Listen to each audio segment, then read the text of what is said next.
let's risk a hierarchy of sorts.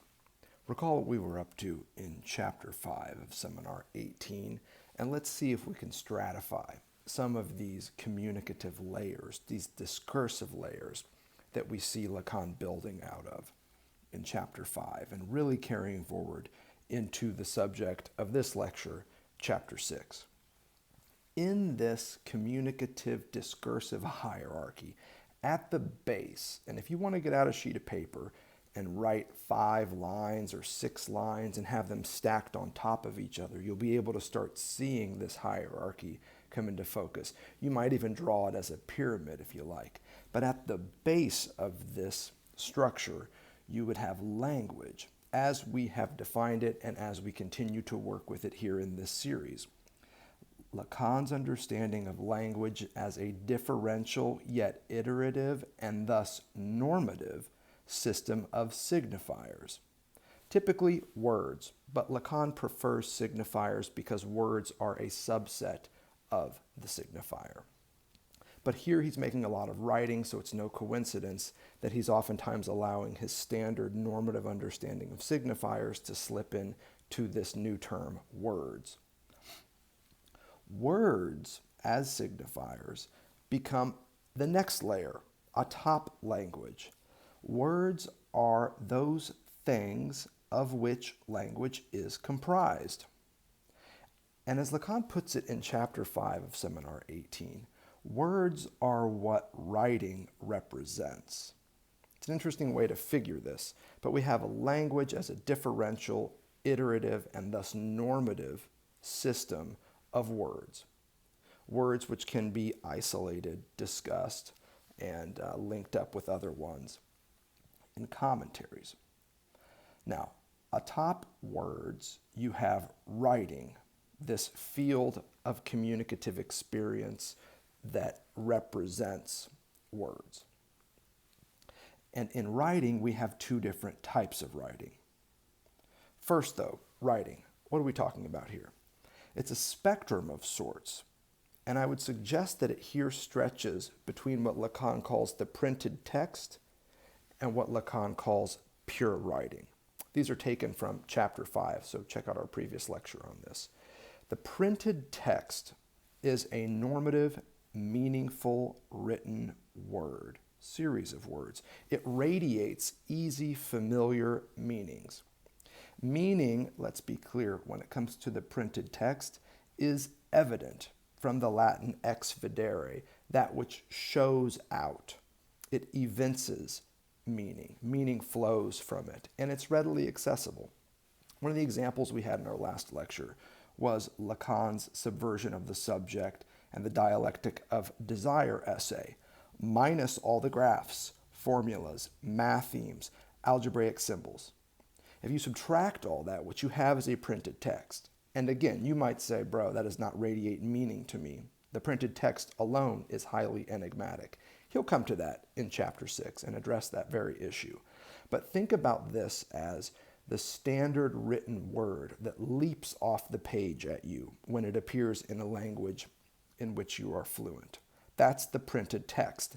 So you have language, words, the printed text, and then beyond the printed text, you have this thing called pure writing. It's another type of writing, but one whose meaning remains enigmatic. Here, what Lacan is thinking of is not words, but letters. So the printed text traffics in the words of which language is comprised.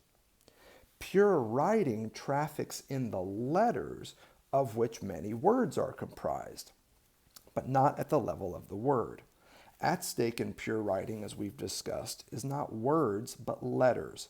Not easy meaning, and by this I mean dictionary meaning, where you can look up the word evidence in the dictionary and come to an understanding of it that's pretty familiar to you already. Not dictionary meaning here. The letters in question are enigmatic letters that do not yield easy meaning, but instead a kind of enigmatic symbolicity. We're thinking algebraic symbols here, formulas, math themes, graphs, topologies, topographies, pictographies, lithographies, you name it, all the things we were talking about in our last lecture. These are all instances of pure writing. So if you're building this pyramid that we're talking about here, you have language at the base, and then you have words, and then you have writing, some of which at the level of the printed text draws on these words to create texts that radiate meaning very easily. And then even higher up, I guess in the field of abstraction or in the field of bewilderment, would be pure writing. Not words, but letters. Not easy meaning, but enigmatic symbolicity. The very thing that Lacan has been discussing as a symptom. You know it symbolizes something, but you don't know what. This is Egyptian hieroglyphics before the Rosetta Stone. We know that it's a symbolic system, but we have no idea what it means. That's what pure writing does. It presents you with a type of written text, a written trace, that you know is meaningful, but whose meaning you are unable to suss out, at least readily. What you have here, in other words, are abundant showings of signifierness, but we don't have any real sense of what these signifiers mean. The significance of these signifiers remains elusive, even when their abundance we see in the field of showing. All of these, as you've heard me say, and as I really want to reiterate following Lacan, they function as symptoms. These are signifiers without easy signifieds, much less obvious referentialities. Think about this example of the subversion of the subject essay again. What you can do is you can take that essay and subtract all of the printed text such that all you're left with is the graph of desire and all of its constitutive elements, all of the letters that you see firing throughout that graph. That would be pure writing. Pure writing is the printed text subtracted from Lacan's subversion of the subject essay. Which brings us to the top, if you will, the tip, if you will, the peak of this so-called pyramid, speech. Speech here is debate, commentary, spoken discourse occasioned by pure writing.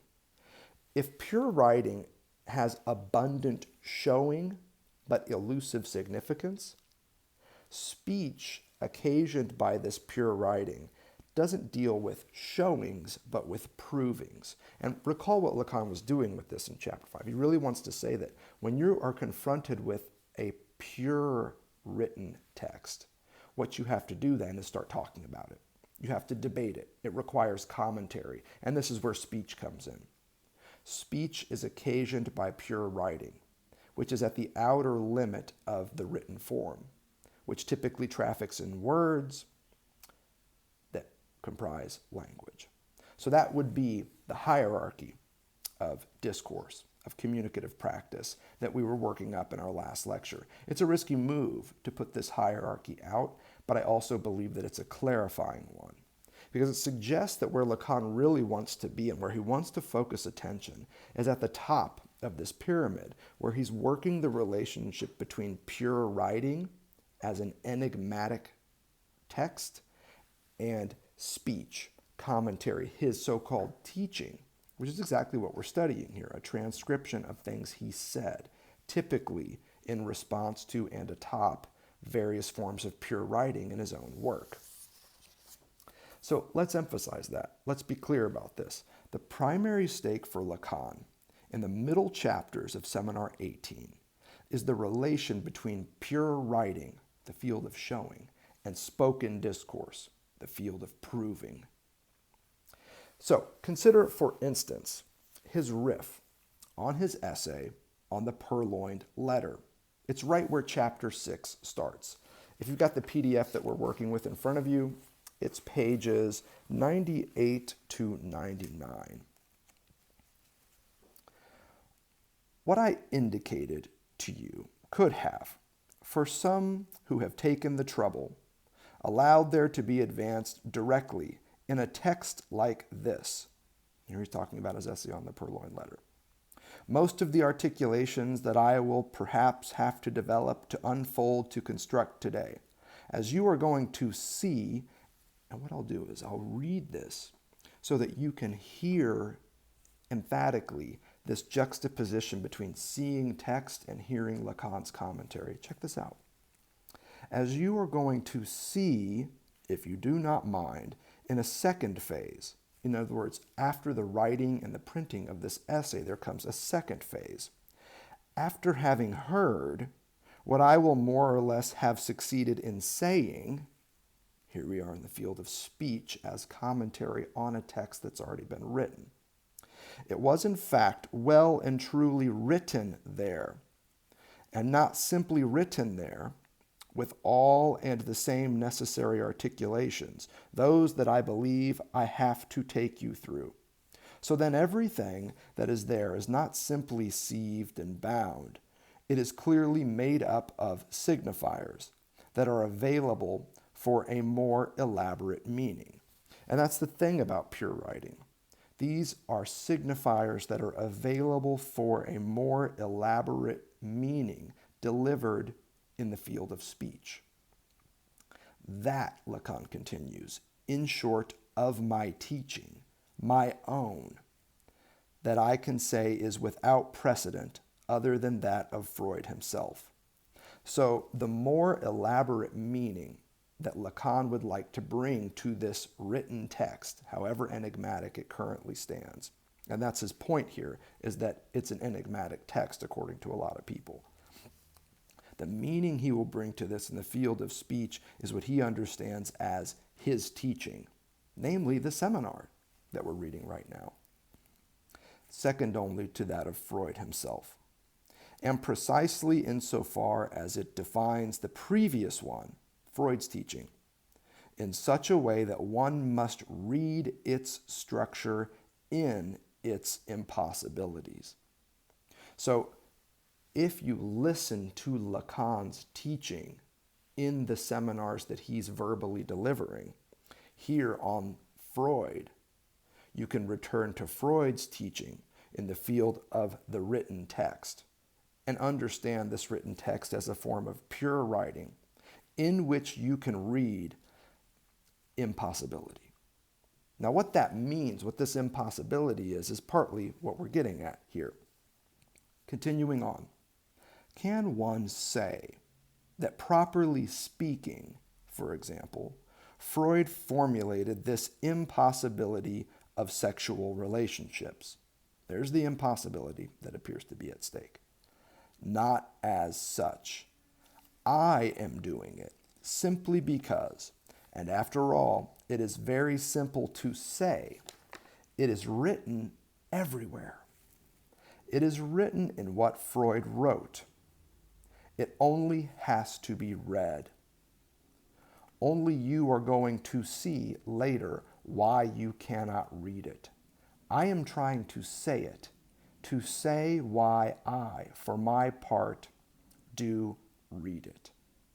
So here you see pure writing in the form of the Freudian text and Lacan's teaching in the field of spoken discourse, in the field of this seminar, that invites you to go back to that text and not just see a printed text. I mean, people like to talk about how readily readable Freud is, but to see what Lacan says are its structure in its impossibilities. There's another way to read Freud, another way to read Freud that does not happen, that cannot happen apart from Lacan's spoken commentary. That's what he's suggesting here. So put all this together, and what do you have?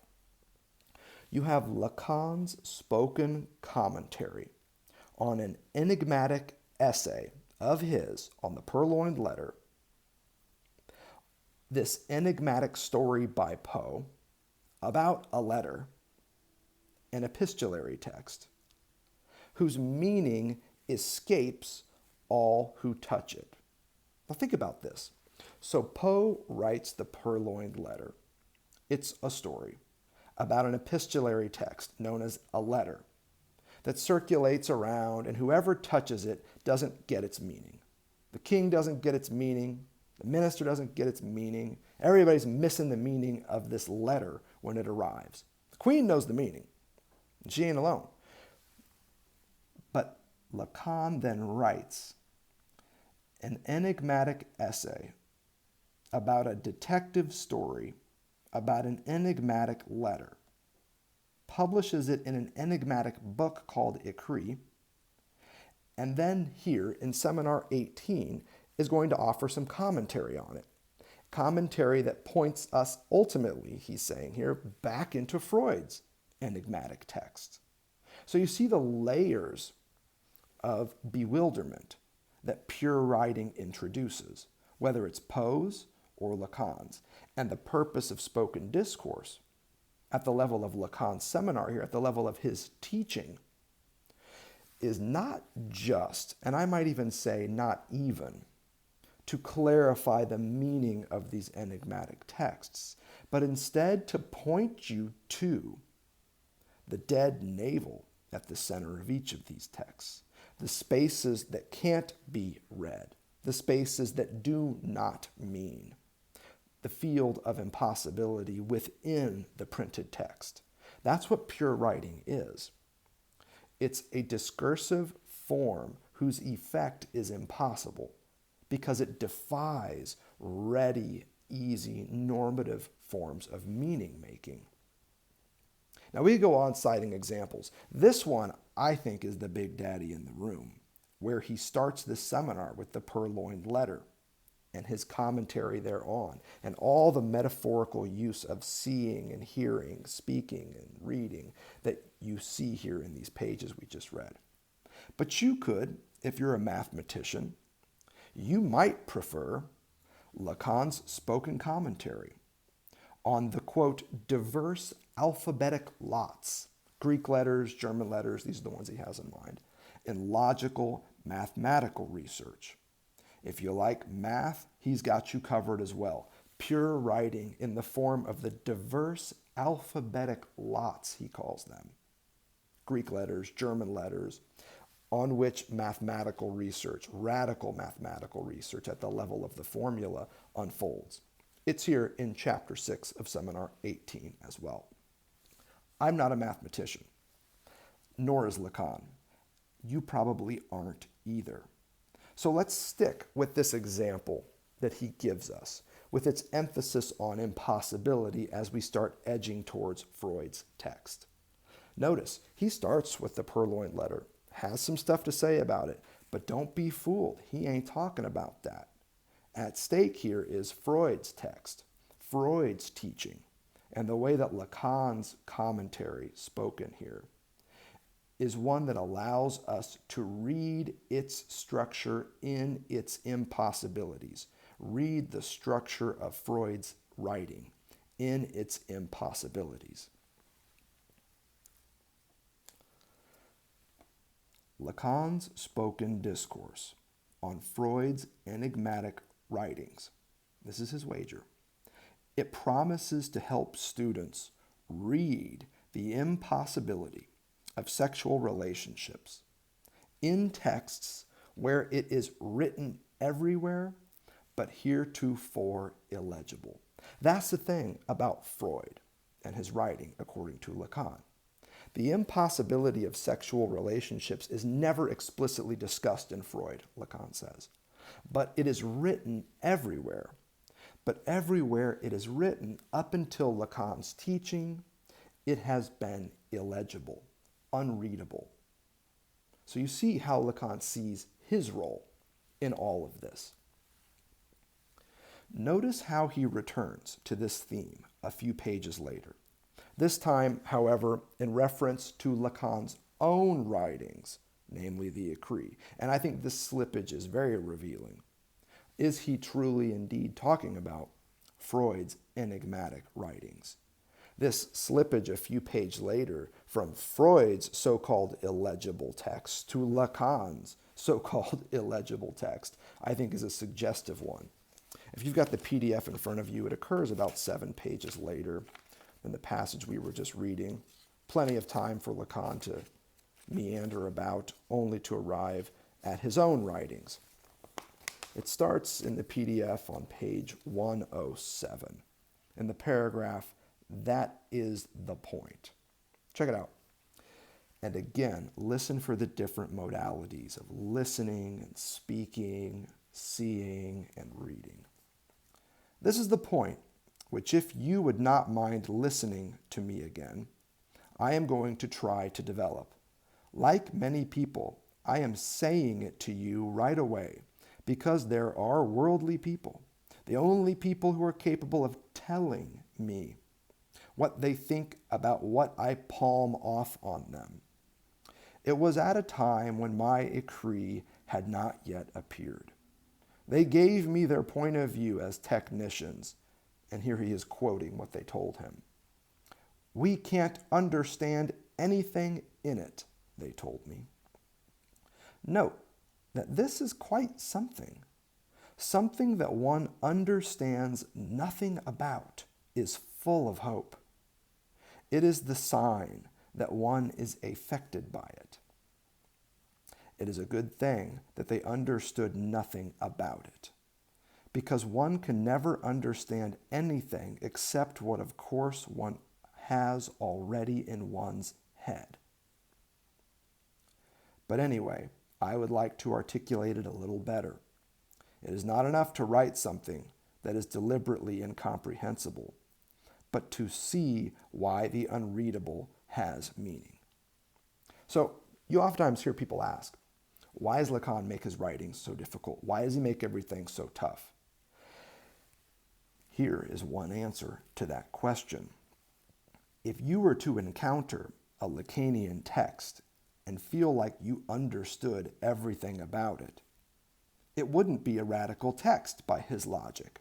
One can never understand anything except what, of course, one has already in one's head. Maybe part of why Lacan's teaching, like his writing, is enigmatic and challenging to us is because what he's talking about is unlike anything that we've ever talked about or understood or wrapped our heads around. Think about this.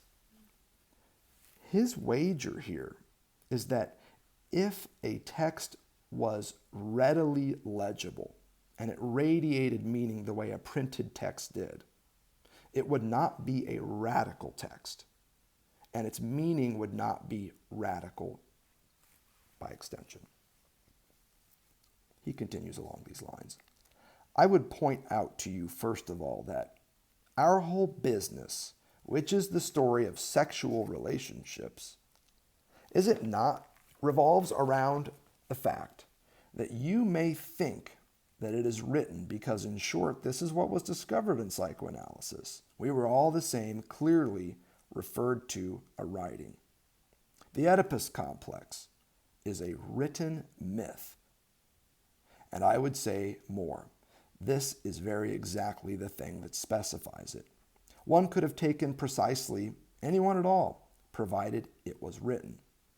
What is proper to a myth that is written, as Claude Lévi-Strauss has already pointed out, is that by writing it, it has only a single form.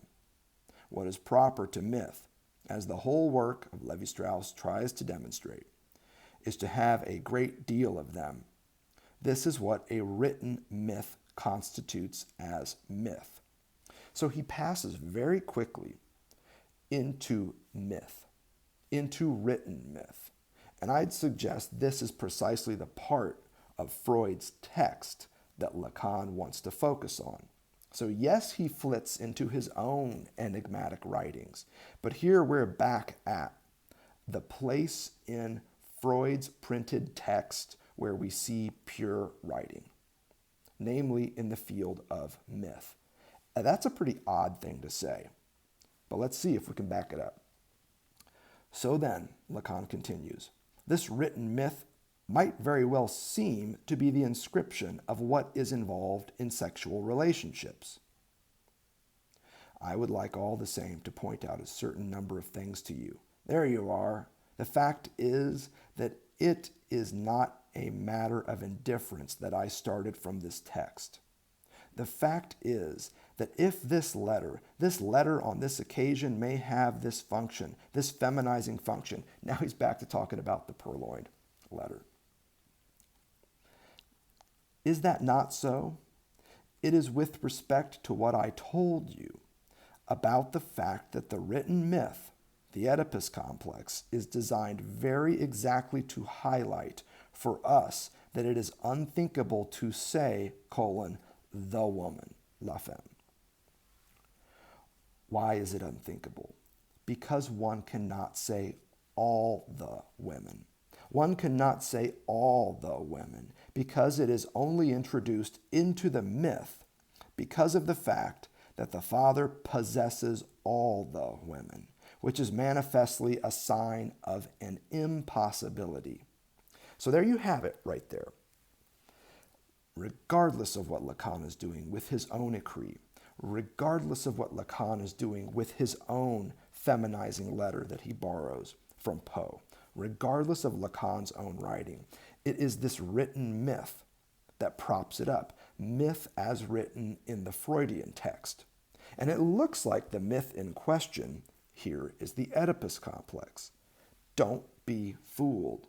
As we saw in Seminar 17, that is not the myth in the Freudian text that occupies Lacan. The myth here of the possession of all the women, which gets him to the point of starting to mention the unthinkability of the woman, la femme, as you can see him developing this in his later seminars, is the myth that Freud outlines in Totem and Taboo. Not the myth of the Oedipus complex, but the myth of the father of the primal horde. And that's what we want to focus on here. Let's first, though, consider once more this emphasis on all the women, which according to Lacan is manifestly a sign of an impossibility. So, why is all the women impossible? And here what we're doing is we are queuing up, once more, the myth from Totem and Taboo on the father of the primal horde, who presumes to possess and exclusively enjoy all the women. We're pausing on that to just think logically, mathematically even, about this notion of all the women. And it's important to do this because you can already hear in the passage I just read that Lacan is building his theory of the woman, as in the woman does not exist, la femme does not exist, out of this notion of all the women, which is in turn part of the impossibility that you see at the core of the Freudian myth of the father of the primal horde. So that's what's at stake here. We are burrowing deeper into the Lacanian text from a concept that is subsequently going to become very important in Lacan's later work, the woman. But we're starting in the middle of it with a logical puzzle. Why is all the women impossible? Why is it impossible for the father of the primal horde to possess and enjoy all the women? Again, you can try to account for this by leveraging what you think you already know about where Lacan is headed with la femme, with the woman. Or you can do as I'm inclined to do, which is read this example of impossibility, according to Lacan, as an extension of the set theoretical work that he had been doing since Seminar 14, or thereabouts. Work which we've been through and discussed in our previous 2 or 3 series for sure. Here it is again. It's impossible, and thus only ever mythical, for anyone to possess all the women alive in any given era. Just think about this. Much less to enjoy all the women in any given era. And I love that Lacan is going to make the most of this in joking that it wouldn't even be possible if you wanted to enjoy all the women. Think about that. How is it even possible to do that? He toys with this as just a basic logistical problem. But the problem here is not just logistical. It is a logical impossibility. Why? Because the totalizing category known as all women is not itself among the women it totalizes or contains. All women is a mathematical, logical set, not a living, breathing subject. All women is a mathematical, logical set, a category, a container, not a living, breathing subject like the women that it purports to contain. So the emphasis here is on the word all, because it signals that we're dealing with a certain type of set, a totalizing set, a container which is distinct from its contents. That's the logical side of this puzzle that Lacan is getting at. And I think it's the easiest way to access what he's doing here with all the women as manifestly a sign of an impossibility. This is precisely why the phrase, all the women, like the woman in Lacan's later thought, is manifestly a sign of an impossibility. Make no mistake, the written myth in question here is not that of the Oedipus complex. It is indeed the myth of the father of the primal horde. And that's where we see this all the women emerging as a sign of impossibility, as a name of the real, as a signifier whose effect is impossible and thus real.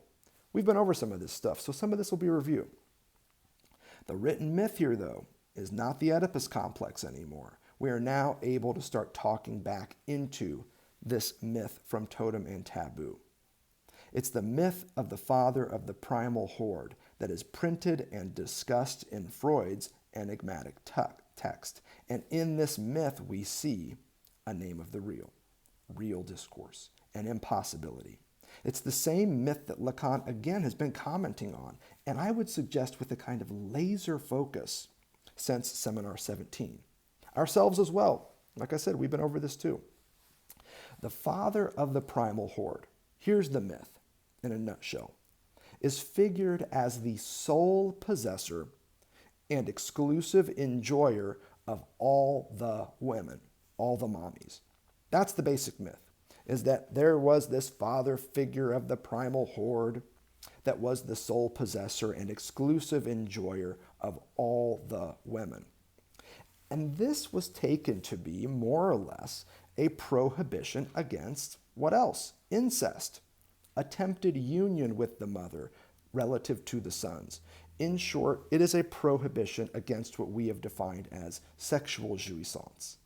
Sexual jouissance not as the act of fucking. That's not what Lacan is talking about when he says sexual jouissance.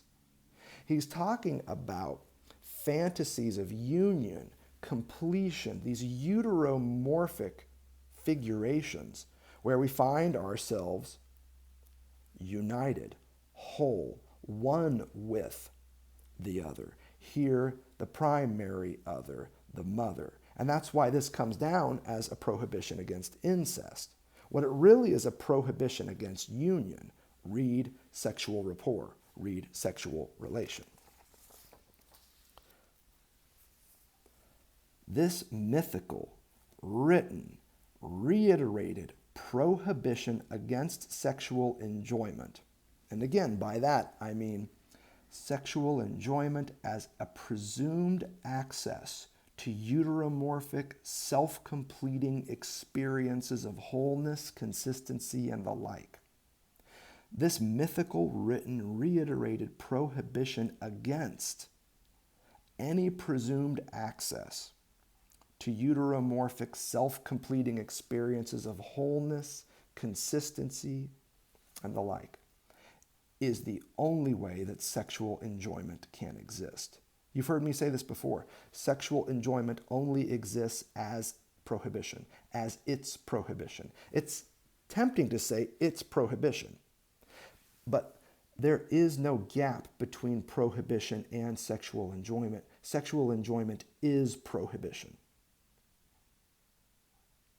It only exists in and as prohibition.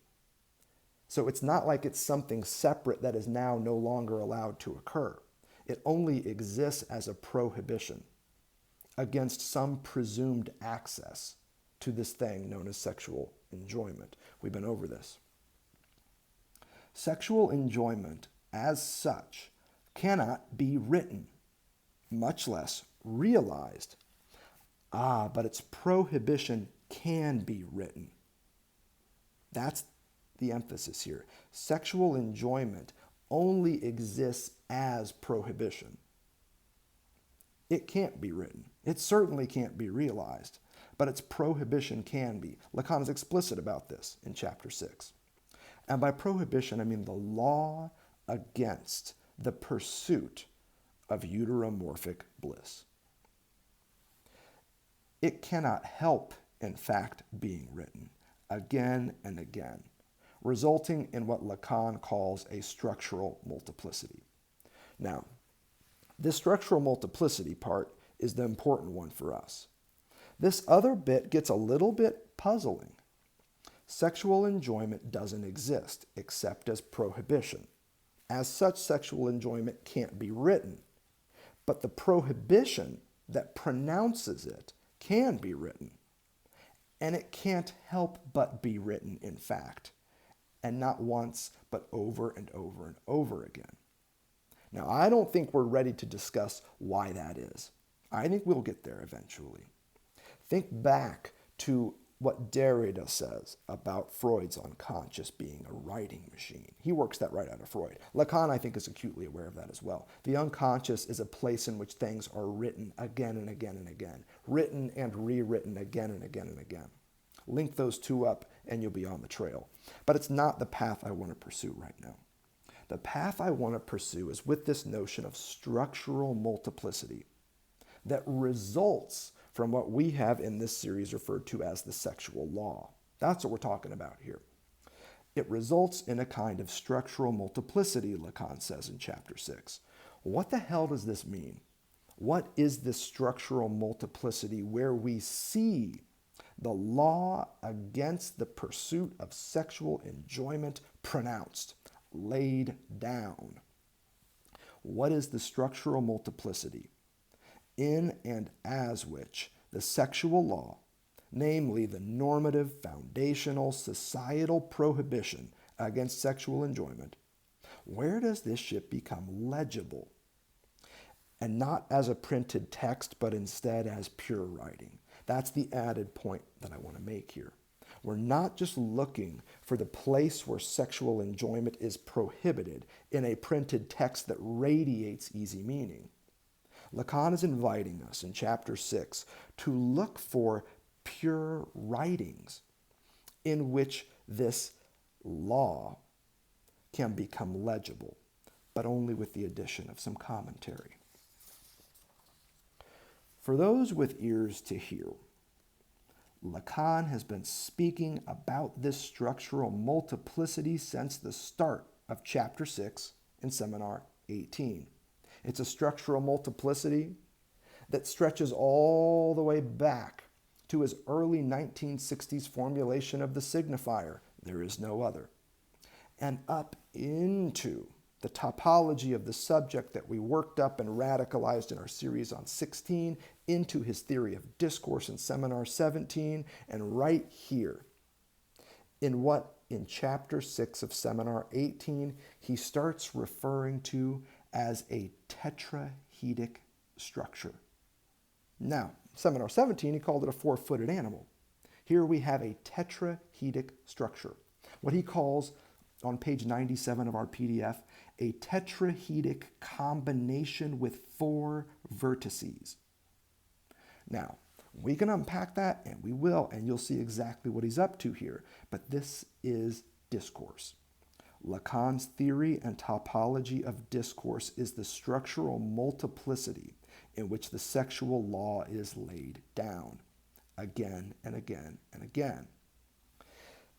A so-called tetrahedric structure that he goes on to draw on the blackboard, of course, in this lecture from the middle part of Seminar 18. A tetrahedric structure that when he draws it on the blackboard looks a lot like a constellation of stars in the night sky. Check it out. It's on page 103 of our PDF.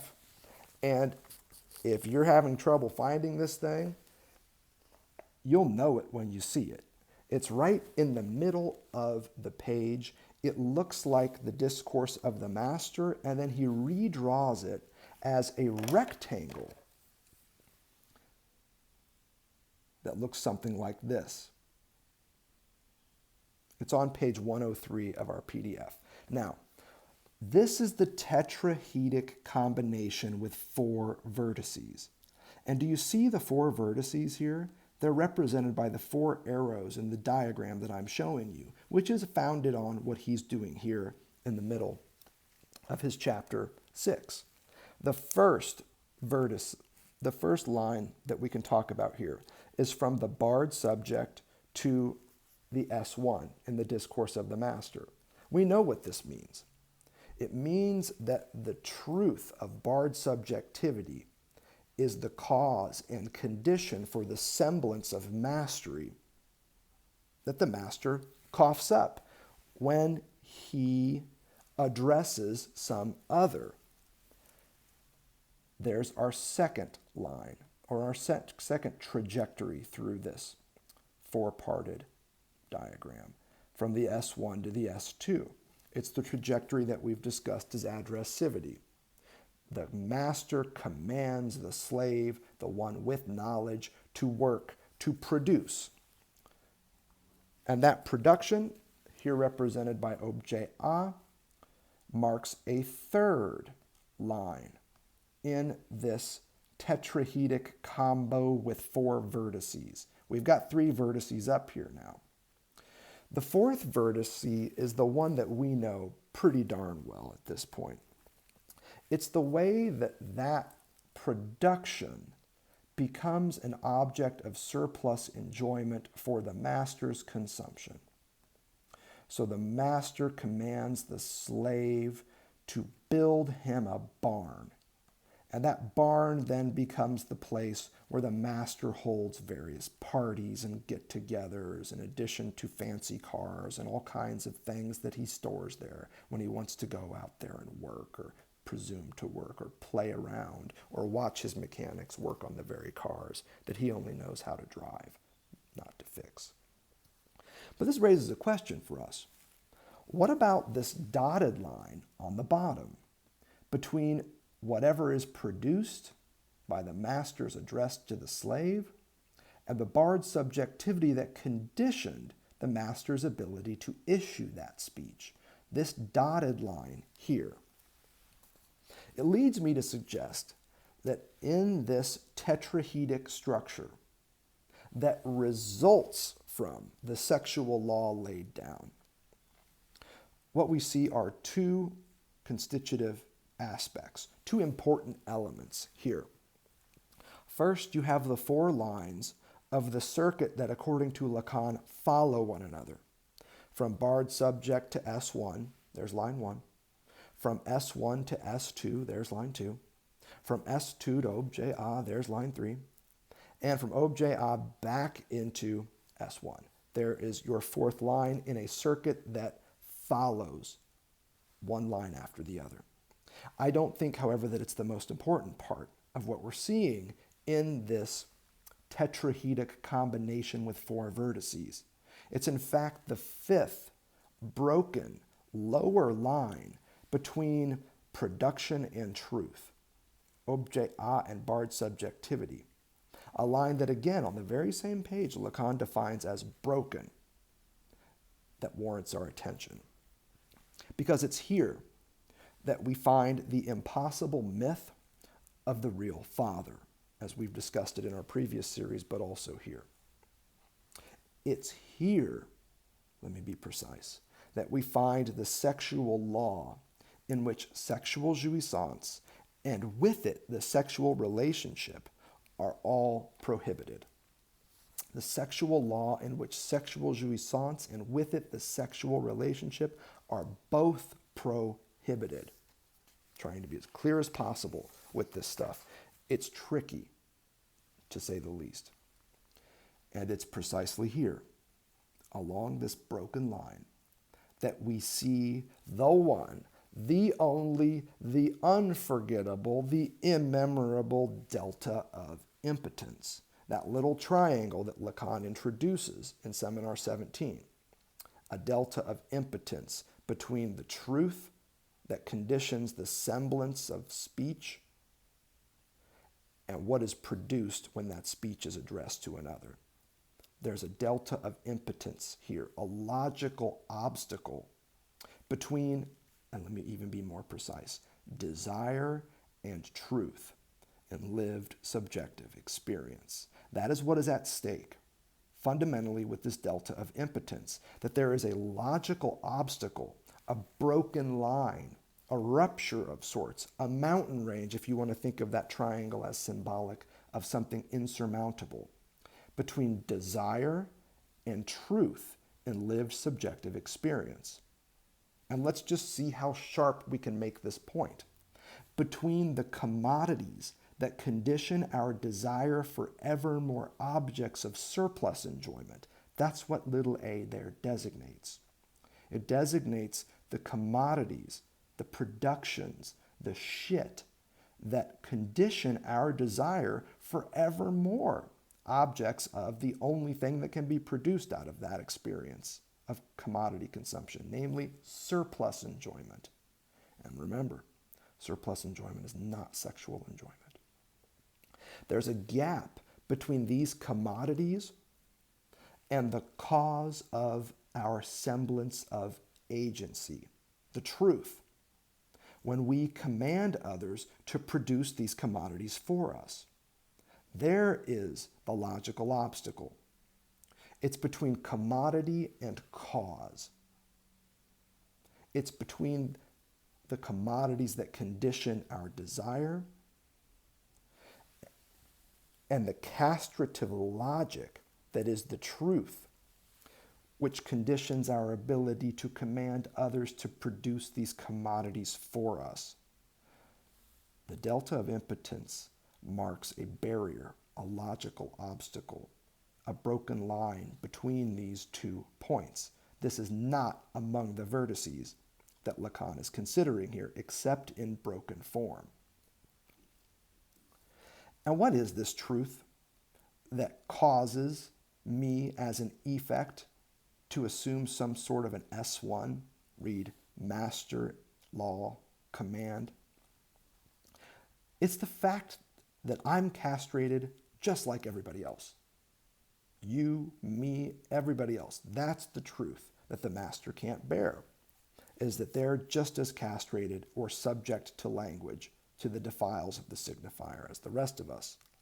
Or in keeping with our theme here, what we would say is that the master, just like the slave, is subjected to the same sexual law, which is also the basic law of every social order, as we define it in this series, namely, enjoy as little as possible. Fantasize all you want, but enjoy as little as possible. That is fundamentally what the sexual law says. Enjoy as little as possible. Now, Lacan's not going to tell you what type of enjoyment he's referring to here. But we can. We already know what it is. The enjoyment that is to be avoided is sexual enjoyment, which finds mythical expression in prohibitions against incest and all of the nuances we've been discussing. Surplus enjoyment, go after it as much as you can afford. Surplus enjoyment is just fine by this logic.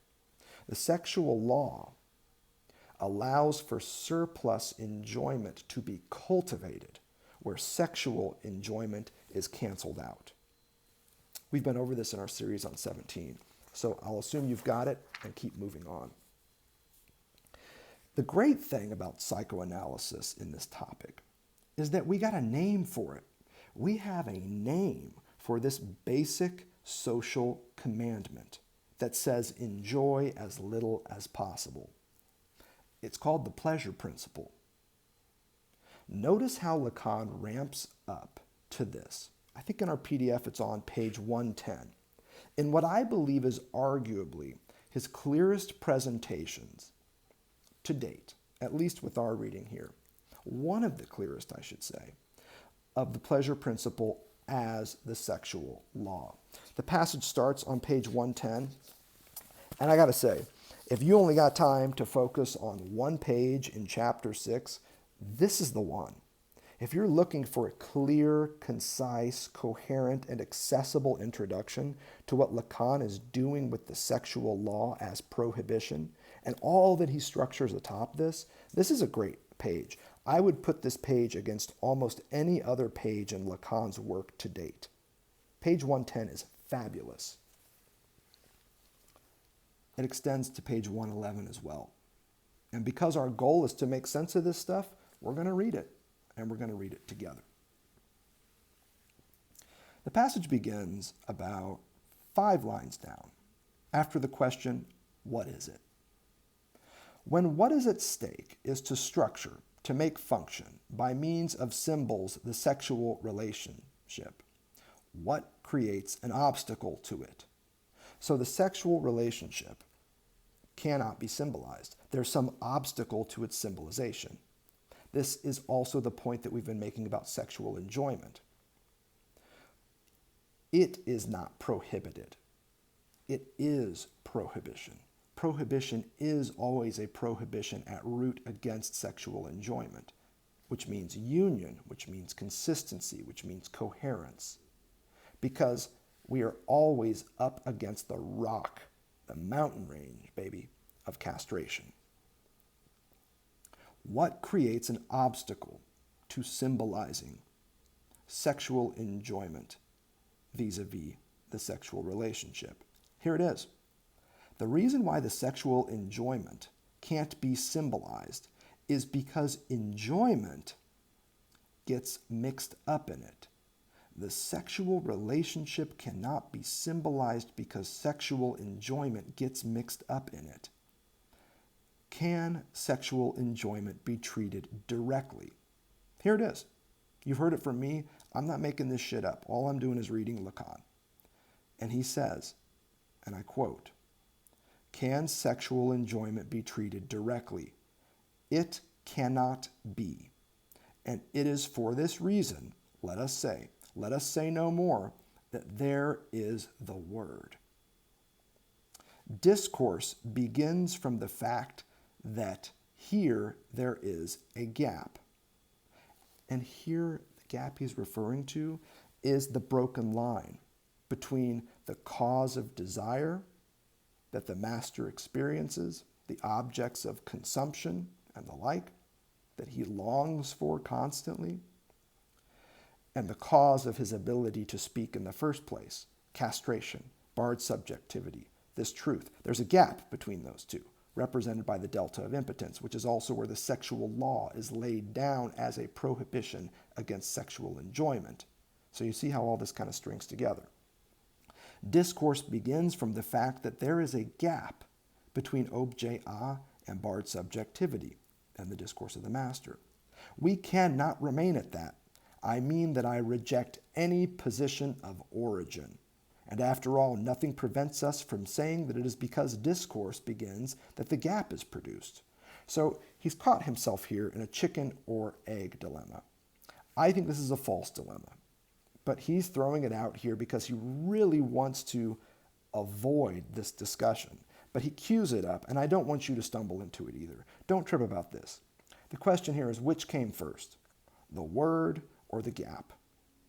Which came first, the gap or discourse? And he's saying it doesn't matter which one comes first. What matters is the result. Check it out.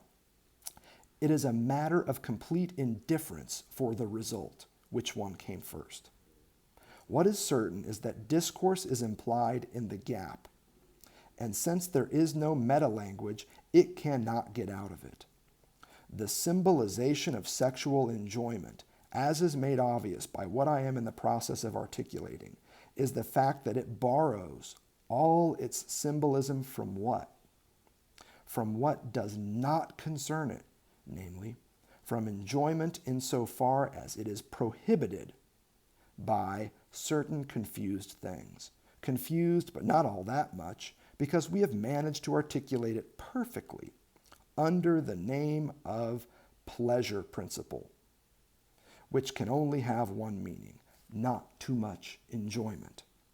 So sexual enjoyment gets wrapped up with the sexual relationship, and as a result, the sexual relationship defies easy symbolicity.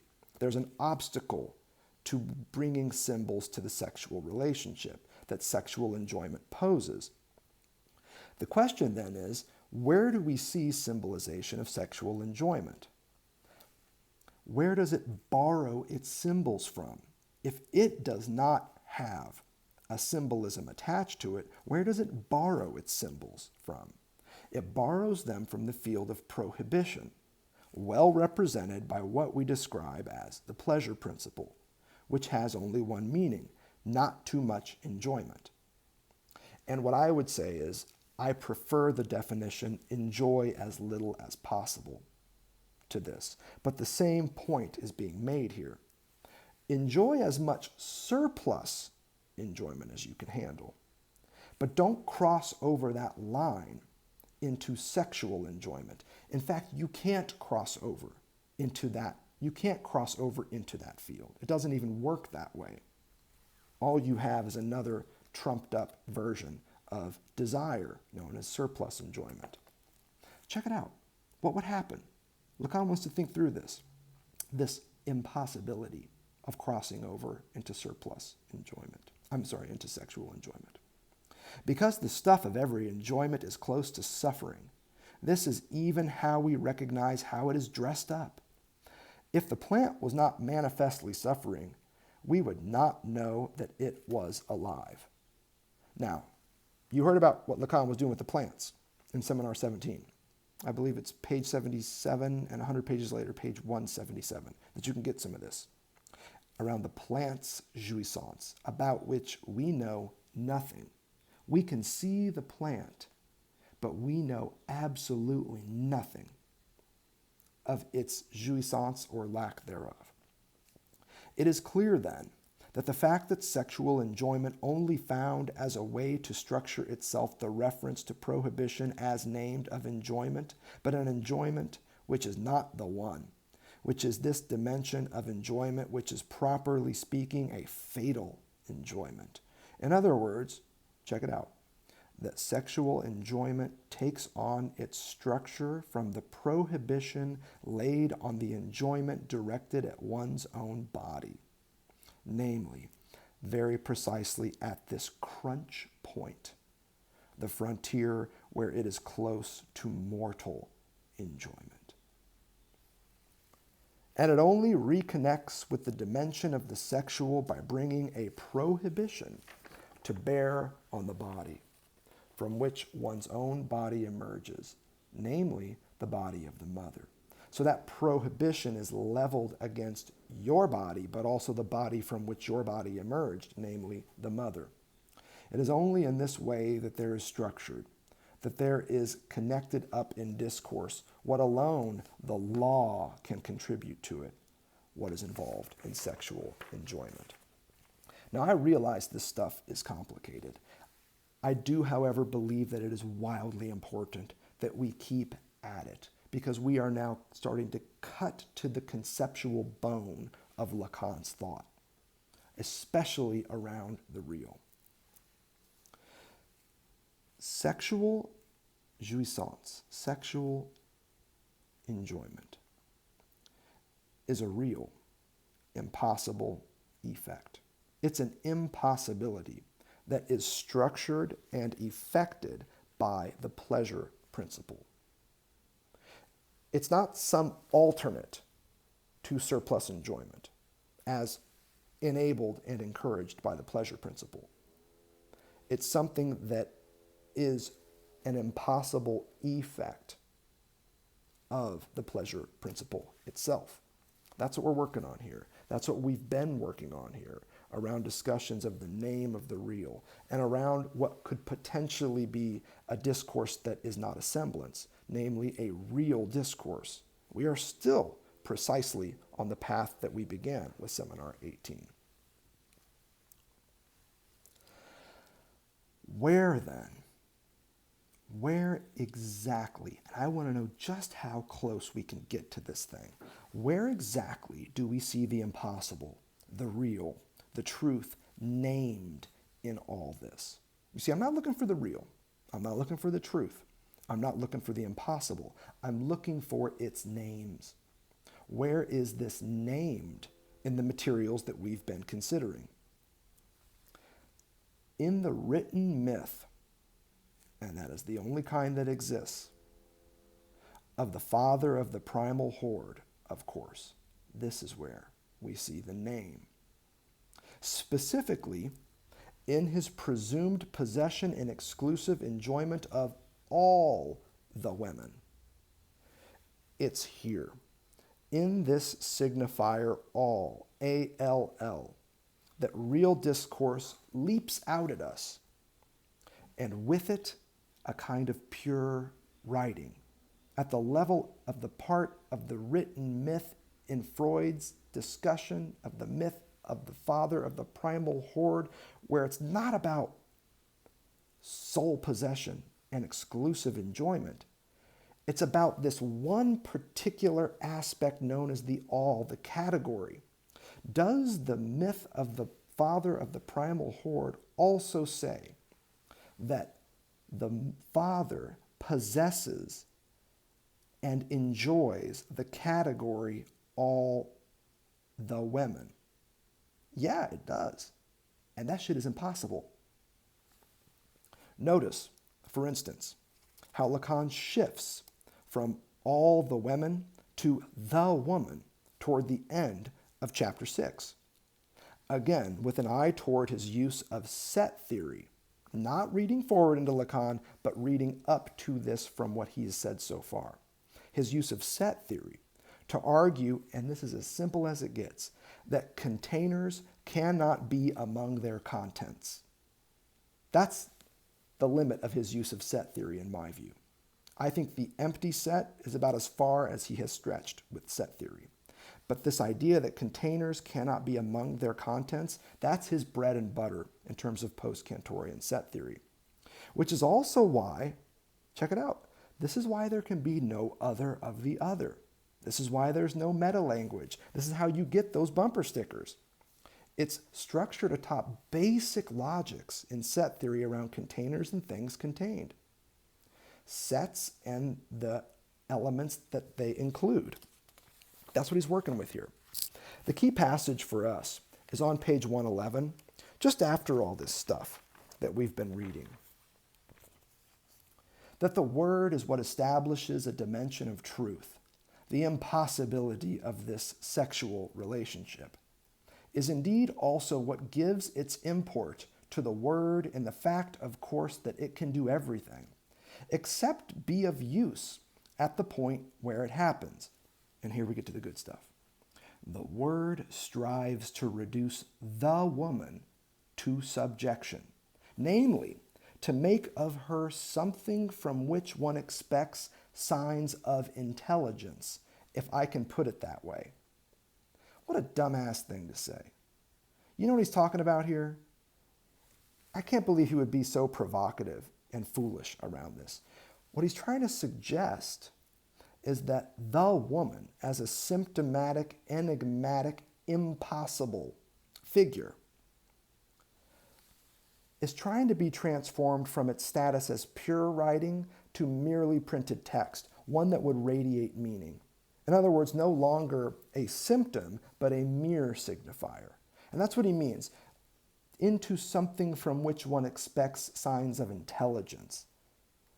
Here we're referring to woman as a figure in the printed text that radiates meaning ex videre, as we have been discussing, instead of the true status of this enigmatic signifier, the woman, that is symptomatic, that is puzzling, that doesn't radiate easy meaning, but instead confounds us.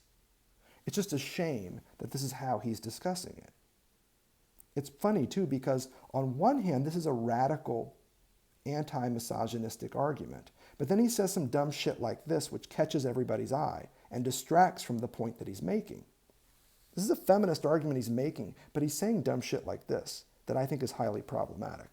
So I just want to throw that out there as a little footnote to what we're getting into. I'm not happy about this, but I am happy with the insight that he then moves into. But naturally, we are not dealing with any real being here.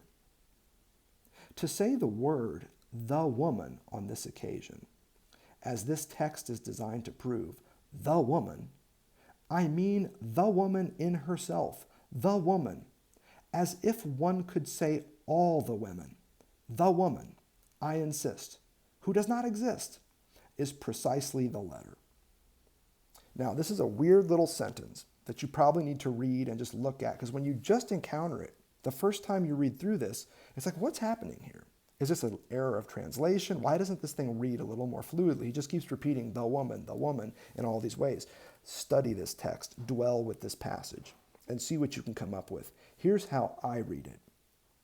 This word, this signifier, all the women, this name of that real, this name of the impossibility of the Father to possess and enjoy that category the same way he enjoys each of its contents in this written myth, and it is a myth, one that Lacan kind of chuckles at, as we should as well. The point here is that the woman on this occasion is equivalent to the all in the phrase all the women, and that's not all the woman is equivalent to here. I insist, this woman, the woman, who does not exist, is precisely the letter. And here you should hear pure writing. The letter, insofar as she is the signifier, that there is no other. And then you see what you see in the upper left-hand quadrant of the graph of desire, which is not a word, which is not a figure of the printed text, as Lacan defined it in the previous chapter. You see a big S, and then in parens next to it, a capital A with a slash through it. And that's what he says here. The letter here, insofar as she, the woman, like the category all the women, is the signifier that there is no other, the signifier of the barred other. And we can just keep adding letters to this. All women equals the woman equals S parens barred big A equals the symbolic phallus, that big I with the circle in the middle of it, equals the triangle, the delta of impotence, equals the name of the real whose truth effect is impossible. And the pure writing continues from there. Lacan is just getting started, even though here he's at the end of chapter 6. Then he turns into Aristotelian logic and back to the blackboard, but not, he says, in the usual letters of formal logic. So he turns to Aristotelian logic and then says, I'm going to use some letters that are probably familiar to the logicians in the room, but I'm not going to use them in the usual way. He's not writing capital A, he says, but an A upside down, resulting in an unverbalizable notation. Check the French on that. An unverbalizable notation. Isn't this, though, the same notation that earlier in Seminar 18 he gave us in the figure of the bull, the simple cave wall drawing of a bull? You take a capital A and you turn it upside down. This is the simplistic figure of a bull. It is a glyph. It is a graph. And from here, atop this impossible notation, beginning with an upside down capital A, So he's not even going to stick, in other words, with the algebraic symbols with which his audience is probably already familiar because they've read Écrit and seen this essay, the subversion of the subject essay, and studied the pure writing in that essay, namely the graph of desire, in the upper left-hand quadrant where you see this signifier of the barred other. He's going to now build something wildly different that they haven't seen before, except in the figure of a bull, its own kind of constellation. It's here, atop this impossible, unverbalizable notation that Lacan nevertheless continues to speak, to comment, and to draw on the blackboard, effectively, if enigmatically, talking his audience into a writing that is, as he puts it, in the final part of chapter 6 here, a writing that is unreadable. It's the final word in chapter 6. And then he leaves everyone there in the face of this rudimentary diagram of the sexual non-rapport. In other words, after the word unreadable, yes, that's the final word in chapter 6, but it's not the final writing. What he ends with, and what you'll see when you turn to the very end of chapter 6 in seminar 18, is a new, even if rudimentary, instance of pure writing, atop which Lacan promises to continue speaking when they next get together.